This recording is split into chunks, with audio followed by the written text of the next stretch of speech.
Okay, let's just jump right into it. We're all stuck inside and we've all got nothing to do.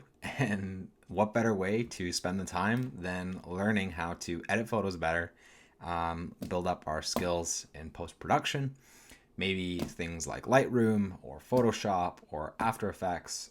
That's what I've been up to. And maybe 2 weeks ago, I also put out a tutorial just kind of showing off how I edit my kind of moody look that I like to put on Instagram a lot. But more often than not, I like to edit photos in different color schemes. I'm really into the gold and teal look as well. And that's actually something I've gotten a couple of requests for.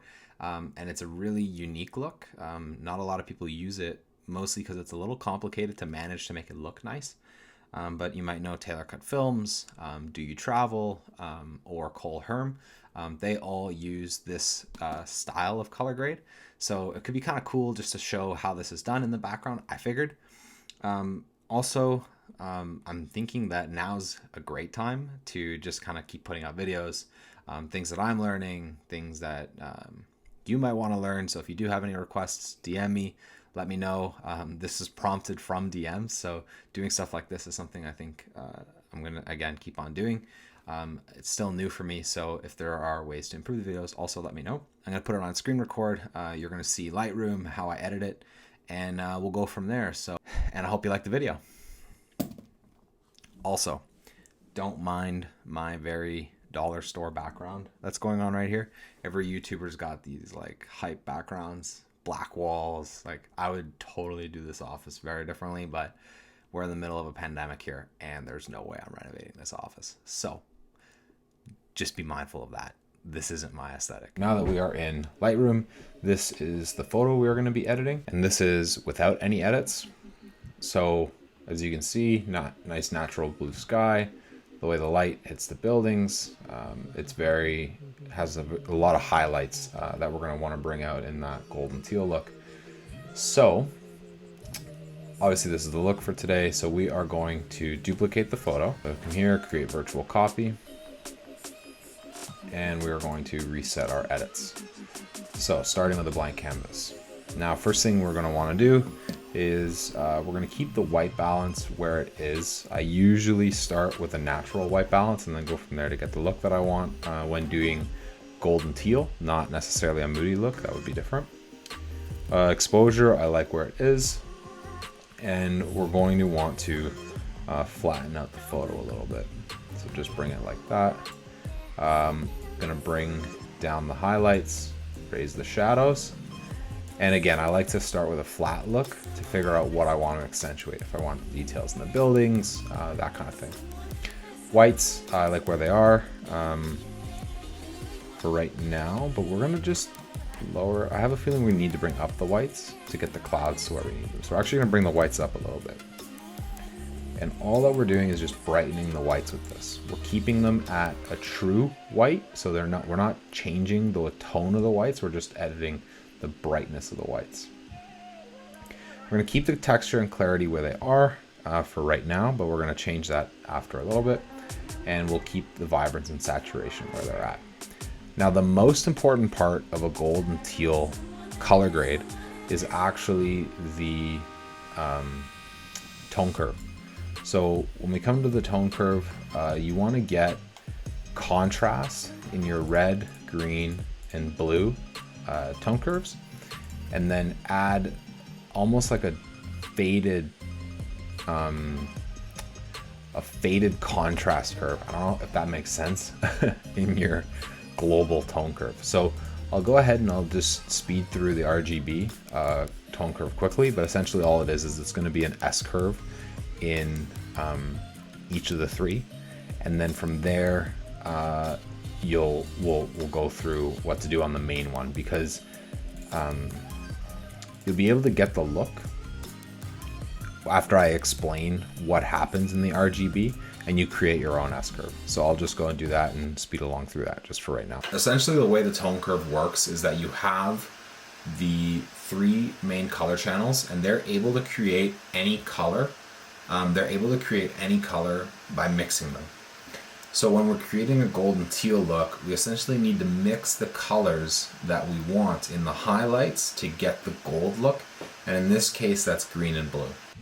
Okay, so I've gone in and I've added the blue, the green, the red, and then I've also created the global one, but I'm just going to explain what happens with the red, the green, and the blue first. So essentially the way the tone curve works is that you have the three main color channels, and they're able to create any color.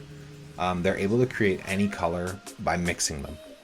So when we're creating a gold and teal look, we essentially need to mix the colors that we want in the highlights to get the gold look.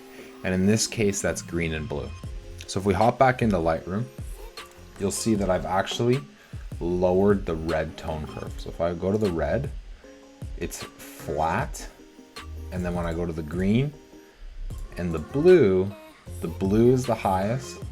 We've slightly mixed in the green, and then the red is the lowest. So watch, if I raise the red, look what happens. You see the highlights get warmer and a more red tone. So we get rid of that. And then when we go to the green, you see you remove the green and the red takes it, and it almost looks a little purpley in the clouds. And then when you add it up even more, it actually gets like really, really, really teal because you're mixing in those colors. So let's just undo that all the way. And now we have our base. So coming in here, these are the specific adjustments for the image. So it'll be different for whatever image you're actually working with. But I've raised the highlights significantly because of the clouds and the way that the edit shakes out with the sky. And then with the base of the tone curve here, we have a fade in the black tones. And again, because I like to have that contrast, this actually creates contrast here. But then in the darkest points of the image, it brings out more detail. So I'd say the biggest marker at this point in an image is just seeing the red in the highlights. That's when you know you're on the right track to getting the gold and teal look. The rest of the edit is actually dependent on the photo itself. So if you can get the photo to kind of have this sort of base, playing around with it, you'll be able to figure it out from there. So I'd say the biggest marker at this point in an image is just seeing the red in the highlights. That's when you know you're on the right track to getting the gold and teal look. The rest of the edit is actually dependent on the photo itself. So if you can get the photo to kind of have this sort of base, playing around with it, you'll be able to figure it out from there. So we're going to jump on into the HSL curve and then edit our colors going from there now.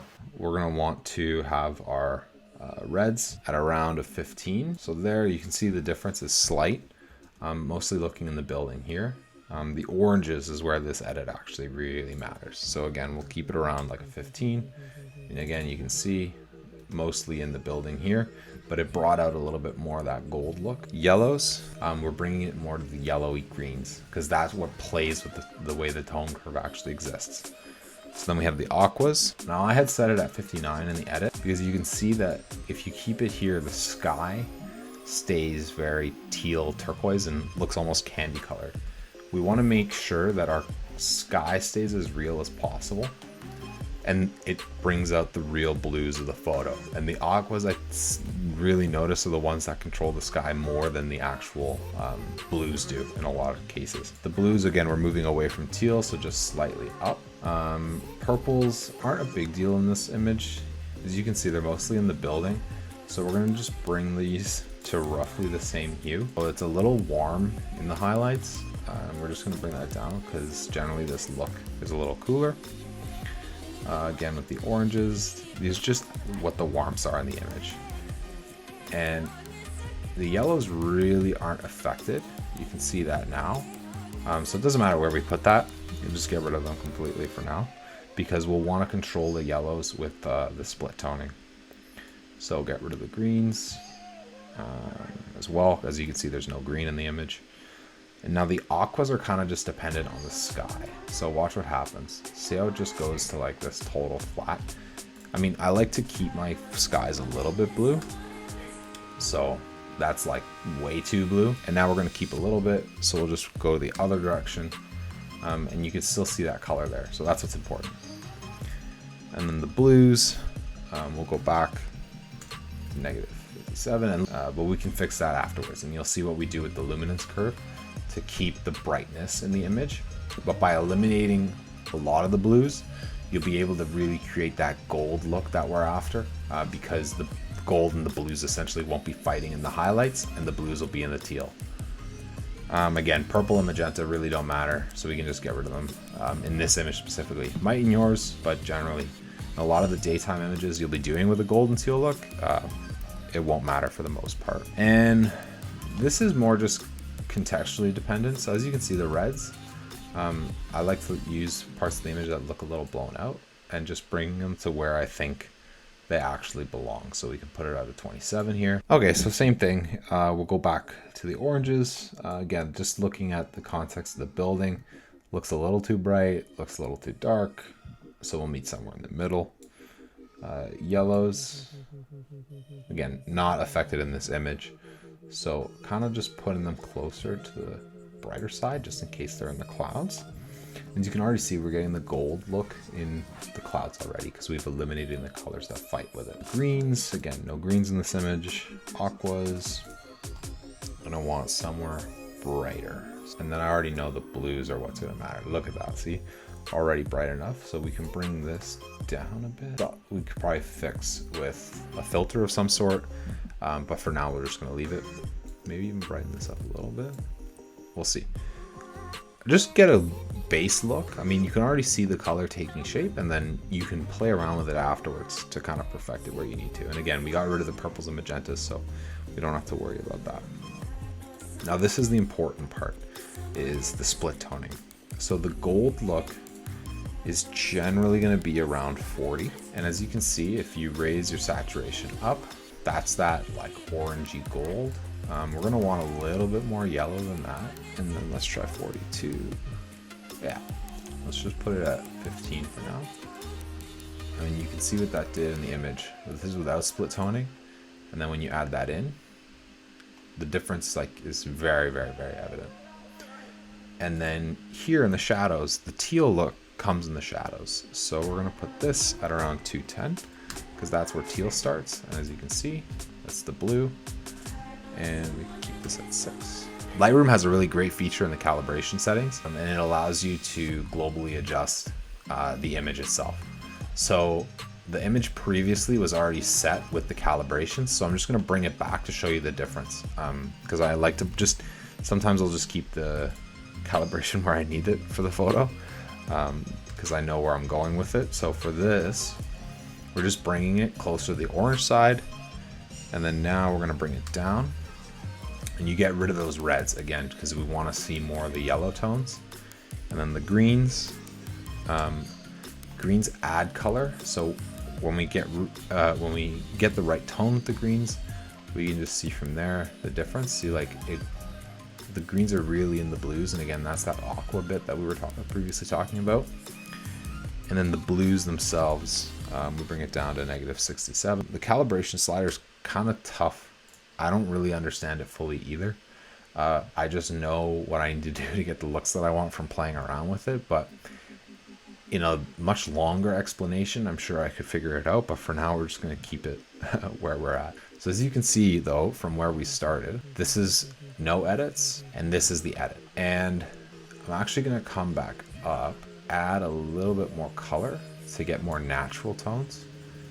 And then I want to raise my whites maybe a little bit.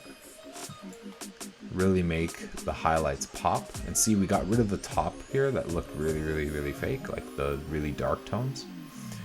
And one last thing that we might do is actually go back into the tone curve.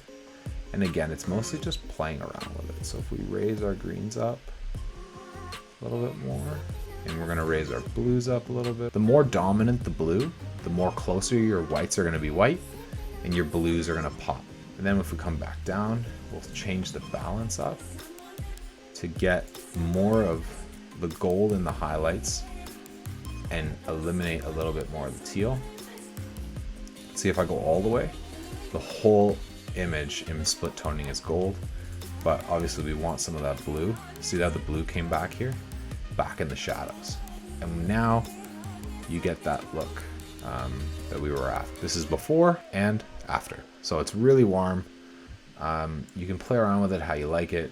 I'd probably bring this up a little bit and get it really to pop with the gold and the highlights.